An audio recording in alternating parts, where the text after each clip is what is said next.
first thing I think of is that I'm losing money, that I'll lose money. Even if I sold all the books, I won't make a profit. But the real business-minded, business-sensible thing is that for $100, I get my book right down there in front of a lot of people on the first floor, where people come in, tourists, locals, etc., come in and look and see, pick it up, read it a little bit.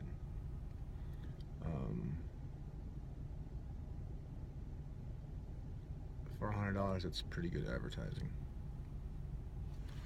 Pretty good advertising. And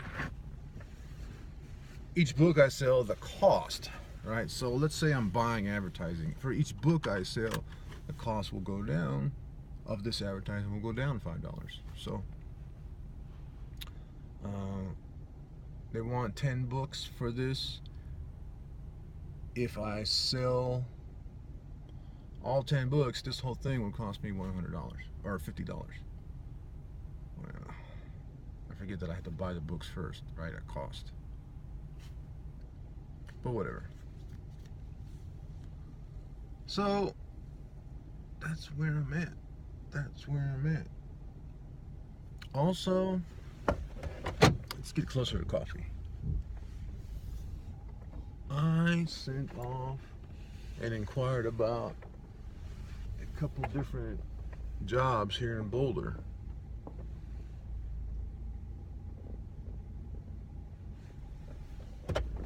Because I am having trouble with my business. The one I've had for 7 years.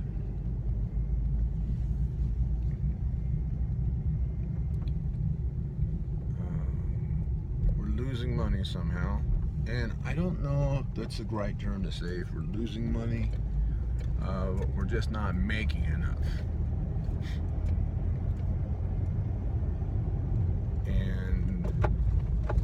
A few years ago, we raised our prices, and I thought that was going to solve everything. It certainly did help, but the issue was we were losing some jobs, and maybe because that was of our price hike, especially our painting. While everything else we raised 30%, our painting we raised 50%. And it was working out pretty well in the beginning. Then we started losing jobs. Not 100% sure why we're losing jobs, but it was expected. It was expected to lose some jobs. That was okay, because we were going to make some money. I let fear take a hold of us, and we lowered our prices back down for painting. I think everything else we kept the same for painting. And we just kept struggling. We had all kinds of things just happen.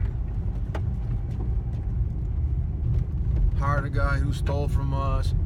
One guy was a miracle worker for us for the first couple of years, and then he just turned into a piece of shit. Gave him too many chances for too long. Couple other issues with different employees, and people no notice quitting, and it's just been a pain in the ass. And we're not making enough money to pay everybody. Granted, two things we added at the beginning of the year in 2016. One is I went on salary. Now, as an owner, I used to just take money out. I took about $1,000 a month out. If you do the math, that's not very much money. Oh, no, I think I changed that to $1,500 a month. It came out to about $18,000 a year. was what I was taking home, but yet to have paid tax on. So what changed was I put myself on salary, and that made it loud and clear to everybody that I can no longer not take money out, right?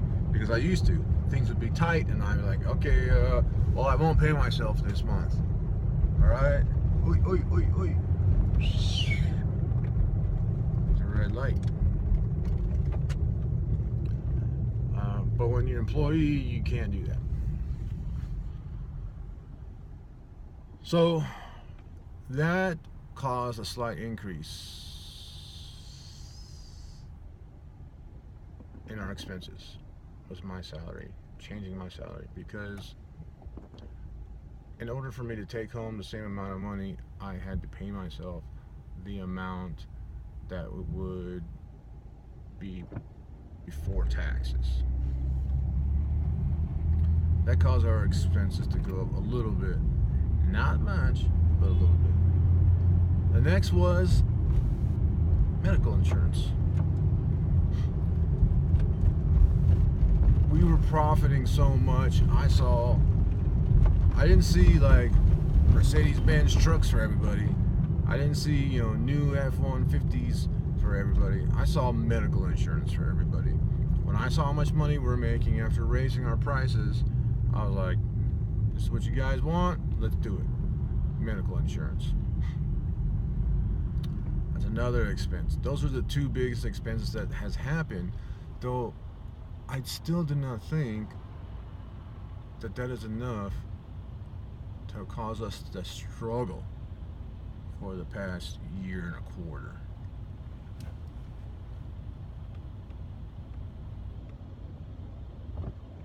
Anyways, I'm talking about something you probably don't care. But I gotta say, it's tough. It's tough being a business owner. It's tough having employees. It's tough trying to make enough money so that you don't piss people off. But you know what? Fuck them. Fuck them. Right?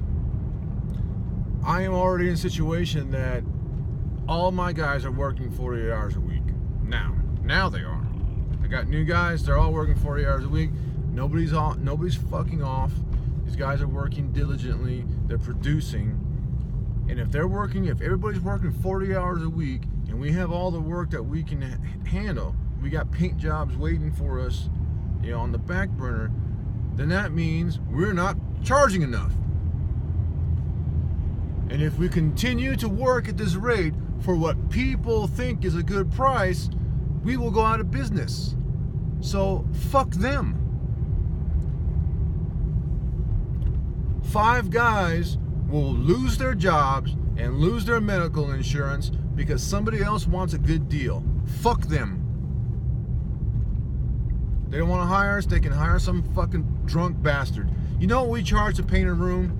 Let's say we do 2 coats of 1 room. We charge the exact same amount that this is not where I wanted to go today, that a drunk would charge 7 years ago. A drunk interior painter used to charge $75 a room to paint it per coat. And it would take 2 weeks, and would sleep in there and drink in the property. $75 a room. That's what we charge for two coats. $150. $100 for the first, $50 for the second. That's the same price, and we'll flip up apartment in 2 days. That's the same price as a drunk would do it. You want to hire a drunk from 7 years ago? Go ahead. To paint your house? Go ahead. We'll get in, we'll do it professionally, and we'll leave. And we won't spend a night there. And we won't fill your cabinets with empty fucking beer cans. And we're gonna charge more for it because we're fucking professionals. Alright. I'm excited! Anyways, video's about to end, so I gotta stop. I appreciate you tuning in. Talk to you later.